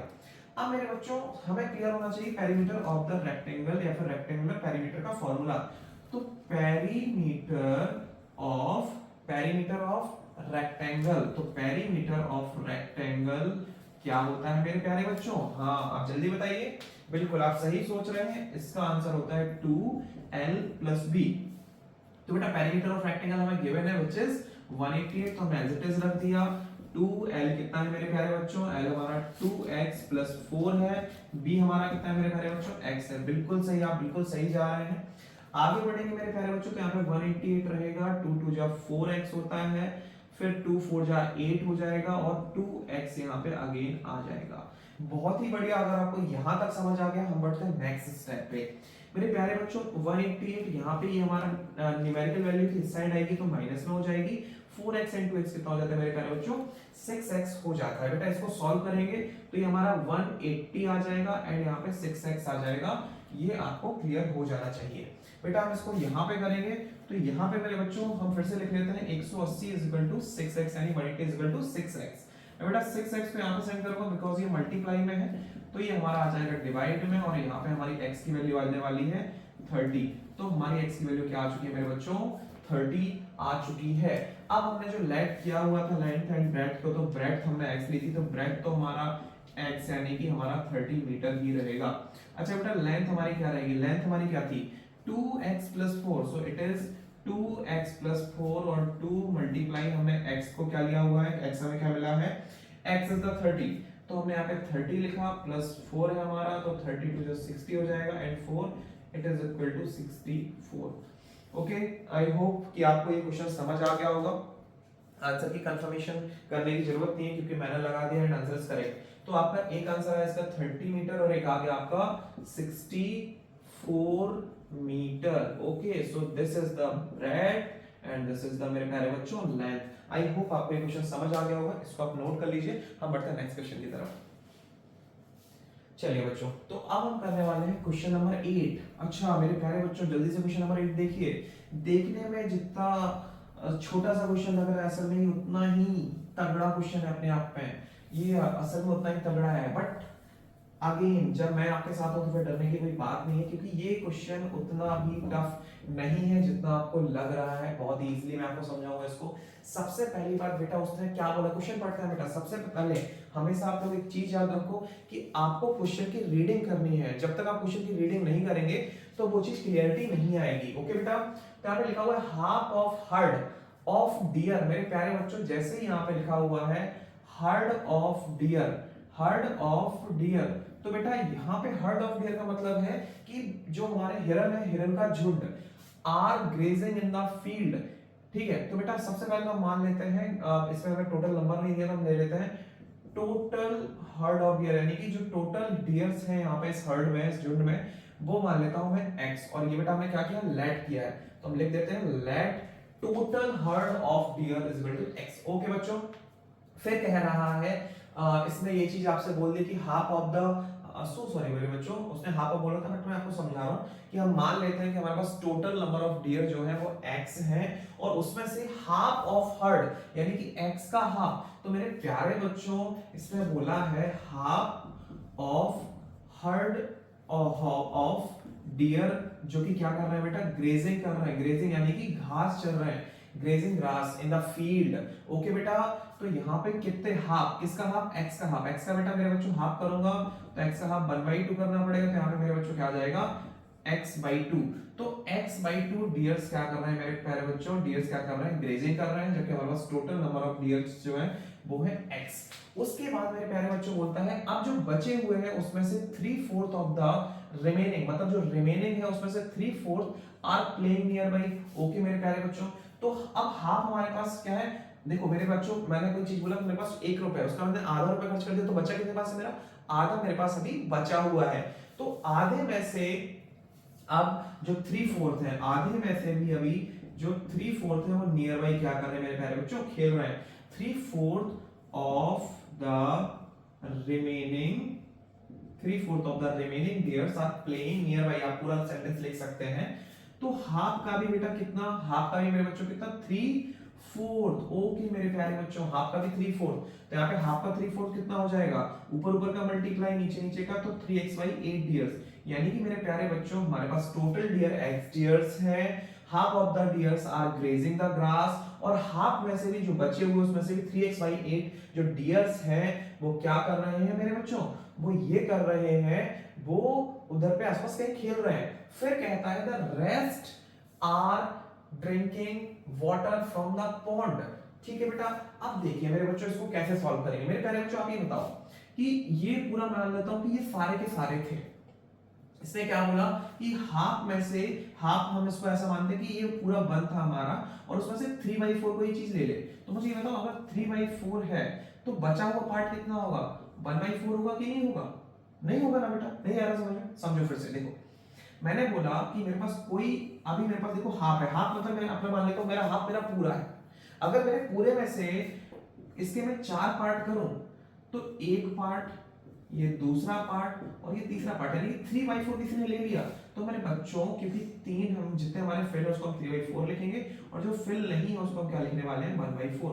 तो इसका मतलब है अभी कितने डियर्स बचे हुए हैं टोटल में से, अभी बेटा बचे हुए 1/4 डियर्स बचे हुए हैं। आई होप आपको ये समझ आ गया होगा, बहुत ही इजी सा कॉन्सेप्ट है बच्चों, आपको समझना है। तो अब इसके अलावा हम लिखेंगे रिमेनिंग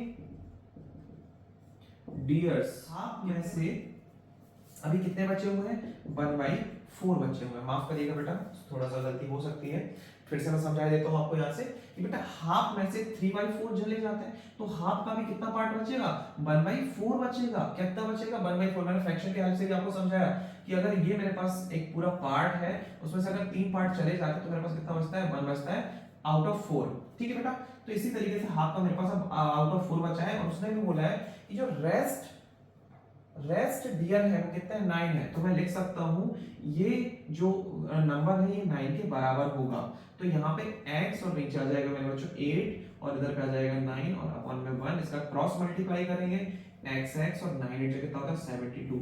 इस तरीके से आप इस क्वेश्चन का भी आंसर निकाल पाएंगे। जैसे कि हमने स्टार्टिंग में लेट किया था, टोटल डियर जो है हर्ड में वो x है, and what is the value of x, so this is the 72, and this is your answer मेरे प्यारे बच्चों। आई होप आपको ये समझ आ गया होगा।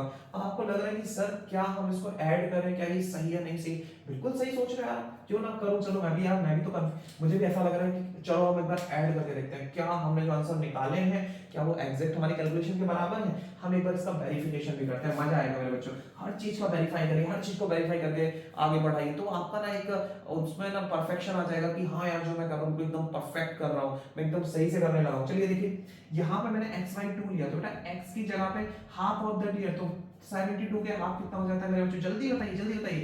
यस, आपने बिल्कुल सही आंसर किया, इट इज 36। अब मेरे बच्चे 3/4 यानी कि 3x/8 जो कि मैंने वैल्यू निकाली थी, तो 3/8 मल्टीप्लाई x की वैल्यू कितनी है मेरे बच्चों, 72 है। और बेटा जैसे ही मैं इसको कट करता हूं तो 9 आता है एंड 27, तो बेटा 36 are grazing, 27 are playing, and rest are drinking water from the pond. तो रेस्ट आर कितने हुए, रेस्ट कितने थे, ये वाली रेस्ट वाली वैल्यू थी हमारी, तो रेस्ट हमने वैसे भी 9 थे, तो हमें पता चल गया कि रेस्ट हमारे पास कितने थे, रेस्ट 9 थे। इसका बेटा ये आपको अपने नोटबुक में नहीं करना, आपको तो इतना आपका आंसर आ चुका है, हम इसे वेरिफिकेशन कर रहे हैं। रेस्ट हमारे पास कितने थे बेटा, 9 थे। अब हम चलिए इनको ऐड करते हैं, हमारी क्यूरियोसिटी को खत्म कर देते हैं। तो 36 प्लस 27 प्लस 9, और बेटा जब हम इसको ऐड करेंगे तो हमारा आंसर आना चाहिए एकदम परफेक्ट। क्या होगा बेटा, इस दोनों में ऐड करेंगे तो आगे ये 36 और 36, और हमारा बेटा क्या आंसर आ चुका है, हमारा आंसर आ चुका है 72। इस तरीके से हमने अभी 6th 7th 8th क्वेश्चन कर लिए हैं। अब बचे हुए हमारे पास सिर्फ और सिर्फ 4 क्वेश्चंस, जो कि हम जल्दी ही इसी वीडियो में कंप्लीट करने वाले हैं। अगर आप अभी तक बने हुए तो बहुत बहुत बहुत अच्छा है आपके लिए। 4 क्वेश्चन और बचे हुए, हम उनको करेंगे और बढ़ेंगे हमारी आगे की वीडियो की तरफ। चलिए आप नोट कर लीजिए इसको। चलिए बच्चों, तो क्वेश्चन नंबर 8 तक हमने सारे के सारे सॉल्व कर लिए। अब स्टार्ट करते हैं क्वेश्चन नंबर 9। तो बेटा क्वेश्चन नंबर 9 जितना छोटा है उतना ही खोटा है, और क्वेश्चन नंबर 9 को हमें सॉल्व करने के लिए हमें पहले उसकी रीडिंग करनी होगी। जैसे कि मैं आपसे हमेशा बोलता हूँ कि सबसे पहले क्वेश्चन को सॉल्व करने से पहले उसको बहुत अच्छे से रीड करिए। उसने बोला है भैया आपके पास 200 रुपीज़ है, मैंने माना कि चलो भाई मेरे पास 200 रुपये हैं। फिर उसने मेरे से बोला क्या है, such that 1/3 of the first part, तो आई डोंट नो कि मेरे पास कितने रुपए हैं, सो मैं मानता हूँ मेरा let first part to be, या फिर first part is equal to x, ये आपको समझ आ गया होगा। फिर कह रहा है first part such that 1/3 of the first part, okay 1/3 first part का 1/3, तो फर्स्ट पार्ट का 1/3 यानी कि 1/3 ऑफ द फर्स्ट पार्ट, आपको समझ आ गया होगा। ओके फिर उसके बाद बोलता है कि and half of the second part, तो सेकंड पार्ट, अब बेटा मेरे को फर्स्ट पार्ट मेरे को मिल गया मेरे पैसे का x, तो ऑब्वियस सी बात है मेरा जो सेकंड पार्ट होगा वो क्या होगा, 200 में से मैं x को माइनस कर दूंगा, so it is 200 minus x। कह रहा है half of the second part, okay इसमें बोला है कि 1/3 ऑफ द फर्स्ट पार्ट, तो फर्स्ट पार्ट मेरा x था, तो फर्स्ट पार्ट का मैंने 1/3 कर लिया। फिर कह रहा है half of the second part, तो half of the second part मैंने ये माना था, तो मैंने यहाँ पे पहले तो half of the second part यानी कि half of the second part मैंने ये नोट कर दिया। फिर कह रहा है are equal, okay both are equal, okay बेटा ओके ओके क्वेश्चन क्लियरिटी हो चुकी है कि आपके पास 200 रुपए हैं और 200 रुपए को मान लीजिए कि मैं आपको पहले समझाता हूँ, 200 रुपए के आपने दो पार्ट किए, 200 रुपए से मुझे नहीं पता इधर पे कितने रुपए इधर पे कितने रुपए, बट इसका 1/3 जैसे कि है राइट, इसका 1/3 और इसका हाफ दोनों को अगर हम इक्वल रखते हैं तो वो दोनों का जो अमाउंट होगा एज इट इज सेम होगा। अब क्या हो सकता है ये हमें चेक करना पड़ेगा। चलिए बच्चों तो हम स्टार्ट करते हैं, सो हम इसको सॉल्यूशन करना स्टार्ट करते हैं। इसको हम सीधे x/3 लिख सकते हैं इज इक्वल टू, हम इसको लिख सकते हैं 200 माइनस x अपॉन क्या हो जाएगा मेरे बच्चों 2 हो जाएगा। मेरे प्यारे बच्चों इसका हमारे पास एक ही ऑप्शन होता है, इस तरीके की सिचुएशन होती है जहां पे ना तो कोई चीज कट हो रही होती है ना ही उसका मल्टीप्लाई या एडिशन हो रहा होता है, तो हमें करना होता है क्रॉस मल्टीप्लाई। तो x का 2 में करेंगे तो हमारा 2x हो जाएगा, इक्वल का निशान लगाएंगे, 3 का करेंगे पहले 200 में से x इट्स 600, 3 का x में करेंगे तो माइनस का 3x। वेरी गुड बच्चों, आपने अगर इधर तक आ गए हो आप तो आपको समझ आ चुका होगा कि हमने कैसे किया क्वेश्चन को। 3x को इस साइड लेके आएंगे तो 3x इधर पे नेगेटिव था, इस साइड आके पॉजिटिव हो जाएगा तो 5x हो जाएगा एंड इज इक्वल टू 600। मेरे बच्चों आप सीधे हम 600 में 5 पे डिवाइड करेंगे क्योंकि यहाँ पे मल्टीप्लाई है तो वहां पे जाके डिवाइड में हो जाएगा, 5 बन जा 5 फिर बचा 10, तो यहाँ पे हमारा कितना आ गया मेरे बच्चों 120। और बेटा हमारा यहाँ पे क्वेश्चन सॉल्व हो चुका है ऑलमोस्ट। तो हमारा x की वैल्यू 120 आएगी, यानी कि बेटा फर्स्ट पार्ट जो हमारा है वो है 120, तो सेकंड पार्ट कितना होगा, हमारा सेकंड पार्ट है हमारा 200 और माइनस x, तो x कितना है 120 और इसको माइनस करेंगे तो it's 80। तो बेटा हमारे जो आंसर हैं ये हमारे 120 and 80, these are the answers of this question। अब हम करते हैं वेरिफिकेशन आपको करने की आवश्यकता नहीं है अपनी नोटबुक में, इट्स जस्ट कंफर्मेशन। तो बेटा 200 रुपए का पहला पार्ट है हमारा 120 एंड फर्स्ट पार्ट का 1/3 यानी कि इसका बेटा 1/3 ये बराबर होता है सेकंड पार्ट विच इज 80 के हाफ के बराबर होता है। ट्राई करते हैं, 3 4 12 एंड 0 40 एंड 2, वेरी गुड, कितना प्यारा क्वेश्चन था। और यहाँ पे हमने इस क्वेश्चन की खूबसूरती भी देखी है और इस क्वेश्चन को हमने सॉल्व भी किया है। आई होप आपको क्वेश्चन समझ आ गया होगा। चलिए आप इसको नोट कर लीजिए, हम बढ़ते हैं हमारे नेक्स्ट क्वेश्चन की तरफ। नोट कर लीजिए, चलिए आई होप आपने ये नोट कर लिया होगा। बेटा थोड़ा सा यहाँ पे जो नंबर्स आपको ऊपर नीचे दिख रहे होंगे बट कोई दिक्कत नहीं है, आपने भी सॉल्यूशन नंबर 9 यानी कि क्वेश्चन नंबर 9 कंप्लीट कर लिया है। अब हम बढ़ते हैं हमारे क्वेश्चन नंबर 10 की तरफ। 9 नोट कर लिया होगा, हम क्वेश्चन नंबर 10 पे चलते हैं। हमारे पास टाइम थोड़ा सा कम है और काफी लंबी वीडियो होती जा रही है, इसलिए मैंने पहले से इसका सॉल्यूशन लिख लिया है ताकि आपको ज्यादा टाइम ना लगे और वीडियो काफी लंबी ना हो। ऑलरेडी लगभग 1 घंटे से ऊपर हो चुकी है। बेटा देखते हैं यहाँ पे कि ये क्वेश्चन क्या कह रहा है कि लेबर है जो 30 डेज काम करता है और कंडीशन ये है कि अगर वो 30 डेज वर्क करता है तो उसको 50 रुपीज पर डे मिलेंगे हर दिन के हिसाब से। Work and will be find, और अगर ये है कि अगर वो एब्सेंट होता है तो 10 रुपए पर डे के हिसाब से काट लिया जाएगा। इफ ही रिसीव 1200, अगर वो 1200 रुपीज उसको मिलते हैं एंड ऑफ द मंथ में, तो how many days he remain absent, मतलब आपको बताना है तो फिर वो एब्सेंट कितने दिन रहा। तो बेटा हम लेके चलते हैं इस क्वेश्चन को कुछ ऐसे, मैंने यहाँ पे ऑलरेडी यहाँ पे क्वेश्चन सॉल्व करके रखा हुआ विद द लैंग्वेज, तो हमें ज्यादा टाइम नहीं लगेगा इस क्वेश्चन को सॉल्व करने में। लिखा हुआ है let the day he absent, मतलब वो जितने दिन एब्सेंट था तो मान लेते हैं x डेज एब्सेंट था, तो डेज ही टू वर्क, क्योंकि हमें पता है उसने टोटल 30 डेज थे, तो 30 डे में से अगर वो x दिन एब्सेंट रहा तो 30 माइनस x डेज उसने बेटा क्या किया हुआ है, उसने वहां पे वर्क किया हुआ है। इसके बाद पे of work in 1 day 50 rupees per day के हिसाब से हम उसको पे कर रहे हैं। तो क्या होगा अगर वो 30 माइनस x डेज वर्क करेगा, पे ऑफ वर्क पे of 30 minus x days work, तो ये 30 माइनस एक्स पे हम क्या करेंगे 50 का मल्टीप्लाई कर देंगे तो हमें कुछ ना कुछ अमाउंट मिलेगा। फिर बेटा आता है पे कट इन वन डे, अब एक दिन में कितना पैसा कट रहा है, अगर वो नहीं आता एब्सेंट होता तो 10 रुपए पर डे के हिसाब से काट रहे हैं। तो अगर वो x दिन एब्सेंट होता है तो उसको 10 मल्टीप्लाई x कर देंगे, इतने रुपए वो उसके कट कर देंगे।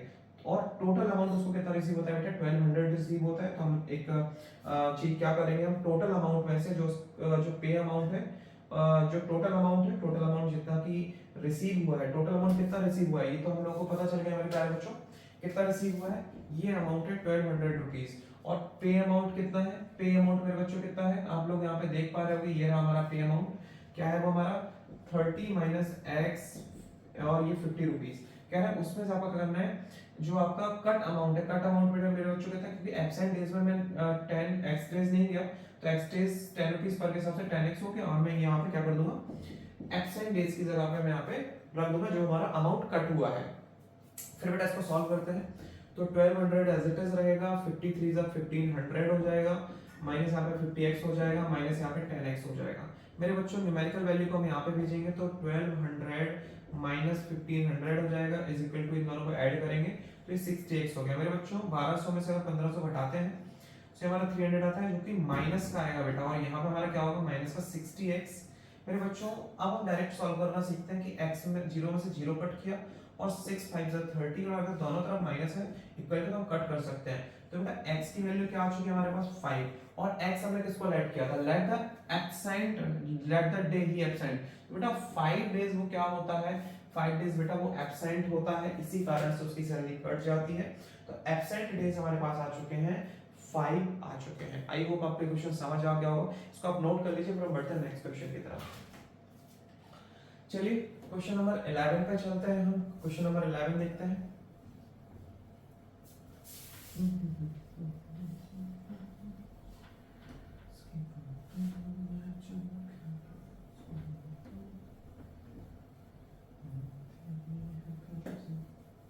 चलिए तो बच्चों क्वेश्चन नंबर 11 आता है, क्वेश्चन नंबर 11 और लास्ट क्वेश्चन एक और बचा हुआ है हमारे पास। तो बेटा क्वेश्चन नंबर 11 हम पढ़ते हैं, a leopard running 70 metre per second is 120 metre behind the gazelle. मतलब मान लीजिए लियोपार्ड ये है बेटा और ये भाग रहा है और इस डिस्टेंस पे एक बेटा गैजेल, गैजेल आप लोग नहीं समझ पा रहे होंगे, तो गैजेल का मतलब होता है 12 सिंगा। तो बेटा लियोपार्ड 12 सिंगा के पीछे भाग रहा है और इस दोनों के बीच की डिस्टेंस यानी कि लियोपार्ड से 120 मीटर पीछे है, जबकि जो लियोपार्ड की स्पीड है बेटा वो क्या है 70 मीटर पर सेकंड है मेरे प्यारे बच्चों, जबकि जो गैजेल है उसकी स्पीड हमारी क्या है 50 मीटर पर सेकंड है। तो आपको पता है ना how long will it take the leopard to catch up the gazelle. सबसे पहले बेटा हम क्या करेंगे यहाँ पर रिलेटिव स्पीड निकालेंगे। सर ये रिलेटिव स्पीड क्या होता है, कैसे निकालते हैं, तो बेटा कुछ नहीं करना है आपको लियोपार्ड की, क्योंकि हम रिलेटिव स्पीड क्यों निकालेंगे बेटा, क्योंकि हमें कंपेयर करने हैं दोनों की स्पीड में कितना डिफरेंस है। तो बेटा रिलेटिव स्पीड हमें निकालना पड़ेगा, इसमें से हम 70 मीटर पर सेकंड में से 50 मीटर पर सेकंड माइनस कर देंगे तो हमारा यहाँ पे आ जाएगा 20 मीटर पर सेकंड। यानी कि बेटा अब इसको 20 मीटर और ज्यादा अपनी स्पीड बढ़ानी होगी या फिर इस स्पीड को बढ़ाने के बाद ये इसको तुरंत ही कैच कर लेगा। तो इसमें पूछा गया है कि हमें कितना टाइम लगने वाला है। तो बेटा हम देखते हैं यहाँ पे टाइम टेकन। अब time taken the leopard, time taken to the leopard, time taken to the leopard to catch up the gazelle. तो बेटा यहाँ पे जो लियोपार्ड है उसको गैजेल को कैच करने में कितना टाइम लगेगा, तो बेटा उसके लिए हम क्या करेंगे, उसके लिए हम करेंगे distance upon speed. Time is equal to कैसे होता है, टाइम हम कैसे निकालते हैं भाई, टाइम कैसे निकालते हैं, speed is equal to distance upon time. Time यहाँ पे आता है, स्पीड वहां पे आ जाती है, तो स्पीड यहाँ पे आ गया और डिस्टेंस हमारा क्या है बेटा 120 है, और हमारा सॉरी डिस्टेंस हमारा 120 है, जबकि हमारा जो रिलेटिव स्पीड है वो क्या है 20 है। 0 से 0 कट के 2 6 4 12 होता है एंड 6 सेकंड हमें बेटा लगने वाले हैं, यानी कि हमें नहीं एक लियोपार्ड को लगने वाले हैं उस गैजेल को कैच करने के लिए। आई होप आपके क्वेश्चन समझ आ गया होगा, अगर आपको समझ आया तो आप एक बार मुझे कमेंट बॉक्स में जरूर बता दीजिए। हम बढ़ते हैं नेक्स्ट क्वेश्चन की तरफ, तब तक आप इसको नोट कर लीजिए। हमारा लास्ट क्वेश्चन बचा हुआ है क्वेश्चन नंबर 12, जो कि इस एक्सरसाइज का लास्ट क्वेश्चन होने वाला है, और आप मेरे साथ बने रहे और हमने धीरे धीरे पूरी एक्सरसाइज को कंप्लीट कर लिया है। और ये बहुत ही अच्छी बात है कि हमने एक ही वीडियो में पूरी एक्सरसाइज को कंप्लीट कर लिया है। और अगर आप अभी भी मेरे साथ कंटिन्यू फर्स्ट क्वेश्चन से लेकर 12th क्वेश्चन तक बने रहे हैं तो मेरी तरफ से आपको भी एक लाइक और बहुत ढेर सारा प्यार, क्योंकि आप बहुत ही ज़्यादा मेहनत कर रहे हैं सभी तरीके से अपने मैथमेटिक्स, साइंस एंड एवरीथिंग सब सब्जेक्ट के साथ आप मैथ्स को भी इतने अच्छे से लेके चल रहे हैं, कंप्लीट कर रहे हैं क्वेश्चंस को। चलिए हम 12th क्वेश्चन को करते हैं, लास्ट क्वेश्चन है, उसके बाद हम मिलेंगे नेक्स्ट वीडियो में, जो कि हमारा होगी नेक्स्ट एक्सरसाइज होगी 15.2। एक man has 21 rupees in the form of, बेटा एक व्यक्ति है जिसके पास जो टोटल रुपीज है, थोड़ा सा मेरी राइटिंग अब थोड़ा सा बेकार आने लगी है तो माइंड मत करिएगा, क्योंकि मैं काफी देर से वीडियो बना रहा हूँ तो थोड़ा सा एनर्जी लो हो चुकी है। फिर भी हमें एक वीडियो में ही कंप्लीट करना है, ये हमने टारगेट रखा था, अपने टारगेट को कैसे मिस कर सकते हैं। देखिए बेटा 21 rupees in the form of 50 पैसे एंड 25 पैसे, तो बेटा मैं मान लेता हूँ कि उसके पास 50 पैसे के कुछ कॉइन्स हैं, ओके मेरे बच्चों, और उसके पास हम मान लेते हैं कि 25 पैसे के कुछ कॉइन्स हैं। अगर 50 पैसे के उसके पास जो कॉइन्स हैं और वो 25 पैसे कुछ कॉइन्स अगर उन दोनों को ऐड कर देते हैं तो उसके पास टोटल कितने हो जाते हैं, तो नंबर ऑफ कॉइन्स उसके पास जो टोटल है वो होते हैं 52। तो यहाँ पे मैं लिख देता हूँ टोटल रुपीस के अलावा total number of coins. Total number of coins मेरे बच्चों क्या हो जाएगा, टोटल नंबर ऑफ कॉइन्स हो जाएगा हमारा 52 minus x rupees, so sorry बेटा 52 माइनस x कॉइन्स। ओहो मैं क्या लिख रहा हूँ, माफ करिएगा बच्चों, मैंने यहाँ पे थोड़ी सी गलती कर दी है। इधर पे बेटा सीधा सीधा है कि टोटल नंबर ऑफ कॉइन्स उसके बाद क्या है 52 कॉइन्स है। काफी देर से वीडियो बना रहा हूँ तो एग्जॉस्ट हो गया हूँ, बाकी चलता है। चलिए देखिए टोटल नंबर ऑफ कॉइन्स हमारे पास 52 है, ओके बच्चों। तो हम मानते हैं कि 50 पैसे के हमारे पास x कॉइन्स हैं, ओके बच्चों। हमारे पास कितने कॉइन्स हैं मेरे बच्चों, 50 पैसे के x कॉइन्स हैं, और 25 पैसे के हमारे पास कितने कॉइन्स हैं, 52 में से x माइनस कर देंगे तो हमारे पास इतने कॉइन्स हो जाएंगे, किसके मेरे बच्चों, मेरे पास हो जाएंगे इतने कॉइन्स 25 पैसे के। तो मेरे पास 50 पैसे के x कॉइन है, यानी कि मेरे पास इतने पैसे ये हो गए, प्लस मेरे पास इतने जो 52 माइनस x है वो 25 पैसे के कॉइन्स है, तो इतने पैसे मेरे पास ये हो गए। अगर इतने पैसे और इतने पैसे दोनों को मैं ऐड कर देता हूं तो बेटा देखो फिर से एक बार और समझाता हूं, मेरे पास x कॉइन थे, अगर मैं x कॉइन मेरे पास कितने हैं 50 पैसे के x कॉइन है, मैं इसको ऐसे लिखता हूं, अगर मेरे पास 50 पैसे के x कॉइन्स हैं, अगर मैं दोनों को ऐड कर देता हूं तो मेरे पास एक अमाउंट आ जाएगा, वो कि क्या होगा मेरे पास 50x रुपीस।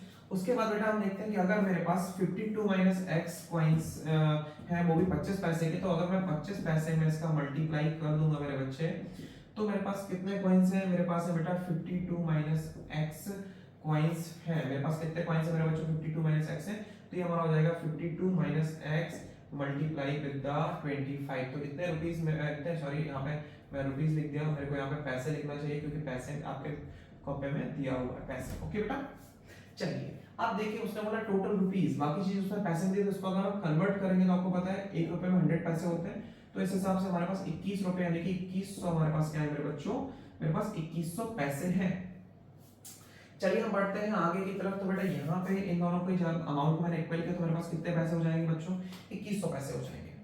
इसको सॉल्व करते हैं मेरे पहले से बच्चों, तो 50x हो जाएगा यहाँ पे 25 में मैं 52 का मल्टीप्लाई करूंगा, साथ में 25 का x में होगा तो 25x हो जाएगा इज इक्वल टू 2100। अब आती है कैलकुलेशन आगे, तो 50 में से 25 को माइनस करेंगे तो 25x रहेगा इज इक्वल टू 2100। अब बेटा इसका मल्टीप्लाई करना पड़ेगा मेरे बच्चों, मल्टीप्लाई करना पड़ेगा, तो आप देखिए 25 है 52 है, तो यहाँ पे 5 2 10 हो जाएगा, 10 के बाद यहाँ पे 1 कैरी आई, 2 2 4 5 5 25 25 4 29 और 30 हो गए यहाँ पे, फिर आई हमारी 3 कैरी, 2 5 10 और 10 3 13, तो यहाँ पे मेरे पास 1300 का आंसर आता है। अब आप सोच रहे हो कि ये सर आपने कैसे कर लिया, ये कैसे किया आपने मल्टीप्लाई करके, तो बिल्कुल समझ नहीं आया।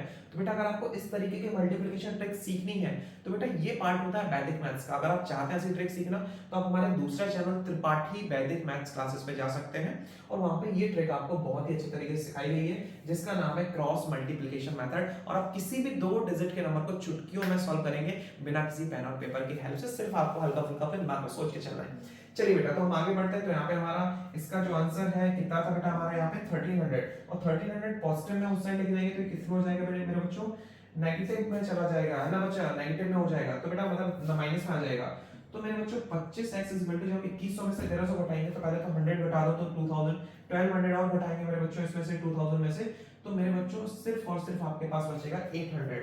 हम इसको आगे सॉल्व करते हैं।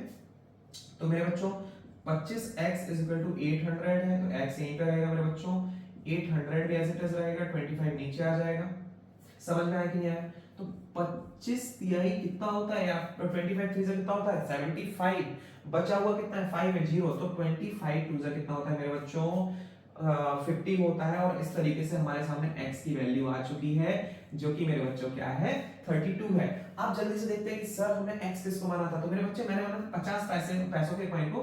तो जो 50 पैसे थे, 50 पैसे थे, तो 50 पैसे के कॉइन्स कितने थे x थे, x यानी कि हमारे पास 32 कॉइन्स किसके थे मेरे बच्चों 50 पैसे के थे।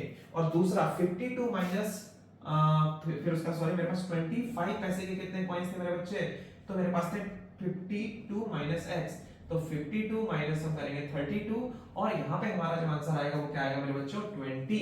तो 32 और 20, तो मेरे पास 32 कॉइन्स थे मेरे पास बेटा 50 पैसे के, जबकि 25 पैसे के कॉइन्स थे मेरे पास कितने 20। और इस तरीके से मेरे बच्चों हमने, टाइम क्या हो रहा है, टाइम हो रहा है 4:30 है, सुबह के 4 बज गए, और हमने पूरे चैप्टर को फिनिश कर दिया है, जो कि ऑलमोस्ट आपके लिए 1 या 1.5 या 2 घंटे का लेक्चर हो चुका है, मुझे आइडिया नहीं है। और हमने जो 15.1 है वो पूरी कंप्लीट कर ली है, 1 से लेकर 12 क्वेश्चन तक, जो कि सिर्फ और सिर्फ आपको एक ही वीडियो में मिले हैं। मैं आशा करता हूँ, आई होप कि आपको सारे के सारे क्वेश्चन बहुत ही अच्छे से समझ आए होंगे। और अगर आपको सारे क्वेश्चन समझ आए हैं तो please subscribe the channel and bell notification को जरूर प्रेस करिएगा, क्योंकि आपको सारे जो भी वीडियोस आएंगे, लाइक 15.1 आपने देख लिया, 2 आएगी तो उसका अपडेट आपको मिलेगा। उसके साथ ही लाइक करिए और कमेंट में बताइए कि आपको वीडियो कैसे लग रहा है, और अगर आप किसी चैप्टर को सजेस्ट करना चाहते हैं कि सर इसकी भी वीडियो चाहिए है या इस टॉपिक की वीडियो चाहिए, तो मैं वो टॉपिक की वीडियो भी आपके लिए जरूर बनाऊंगा। थैंक यू सो मच, हम मिलते हैं नेक्स्ट वीडियो में।